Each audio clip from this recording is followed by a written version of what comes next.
Ilang sandali lang ay dumating na din dito ang main subjugation unit ng Guildwood. Pinamumunuan ito ni Shagruwa na binansagan ding Calamity Crusher. Mag-isa nitong nilabanan ng Corpse God hanggang sa magpalabas ang Corpse God ng alagad nito na isang dragon. Ginamit naman ni Shagruwa ang isang sandata niya kaya madali lang din niya itong natalo. Nagpatuloy ang kanilang labanan ng Corpse God at palitan ng mga matitinding atake. Ilang sandali lang ay nagpalabas ang Corpse God ng maraming undead soldiers. Ginamit ni Shagruwa ang kanyang Evil Eye at muling naalala ang nakaraan niya sa kanilang nayon kung saan sinisisi siya ng mga kaluluwa na nakikita niya. Kabilang na din dito ang mga kaluluwa na niligpit nila nung maging miyembro na siya ng Guildwood. Dahil dito ay nalaman din kaagad ng Corpse God na nagtataglay siya ng Evil Eye katulad sa kanya.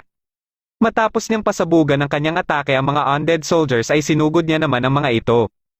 Katapos ay inatake niya ang itaas para gumuho ito papunta sa Corpse God at sa mga undead soldiers. Pagka-atake niya sa Corpse God gamit ang kanyang espada ay nakita niya ang utak na nakasilid sa garapon at nakatali sa mga kadena. Nalaman niya kaagad na ito ang totoong anyo ng Corpse God. Biglang naglabas ng isang klase ng mahika ang Corpse God na hindi pamilyar sa kanya. Pero sinugod niya pa din ito at binigyan siya ng dagdag na mahika ni Ricuria. Pagka-atake niya ay matagumpay niyang nabasag ang shield ng Corpse God. Dito na biglang nagising ang Corpse God sa ibang mundo gamit na ang ibang katawan na may sugat sa leeg. Ipinagtaka niya din ang kakaibang mga pader na nakikita niya na hindi pamilyar sa kanya. Pagkalabas niya ng eskinita na ito ay nagulat na lang siya sa kanyang mga nasisilayan. Hindi naman niya alam na may nakamasid pala sa kanya na si Takumi at nagulat ito na buhay pa siya. Kaagad nitong ipinaalam sa iba ang kalagayan niya at pinahinto na din ang plano sanang pagkuha sa katawan niya.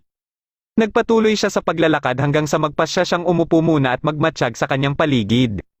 Pagkatayo niya ay bigla niyang naisip ang kalagayan ng mundong pinanggalingan niya at mga batang nakasama niya dito. Nilapitan naman siya ng dalawang pulis ngunit hindi niya maintindihan ang sinasabi ng mga ito. Pero dahil sa kapangyarihan niya ay natutunan niya kaagad ang lingwahe sa lugar na ito at nalaman din niya ang totoong pangalan ng katawan na ginagamit niya na si Polka Shin Oyama. Tutulungan na sana siya ng mga pulis na ito para gamutin ang kanyang sugat nang biglang dumating dito ang isang babae.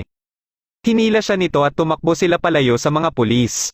Pagkadating nila sa isang eskinita ay dito na nagpakilala ang babae na si Misaki. Bigla namang may naalala si Polka tungkol kay Misaki kung saan tumetawa ito. Matapos masigurado ni Misaki na buhay nga siya ay dito na ito naglabas ng sandata para umano iligpit siya. Ito din pala ang may kagagawan sa kanyang lalamunan ilang oras lang ang nakakalipas. Dito niya na naalala lahat ng ginawa ni Misaki sa gamit niyang katawan kaya mabilis siyang tumakbo palayo dito. Nang makarating siya sa isang gusali para magtago ay mabilis lang din siyang nahanap ni Misaki. Inatake siya nito na nagawa naman din niyang mailagan.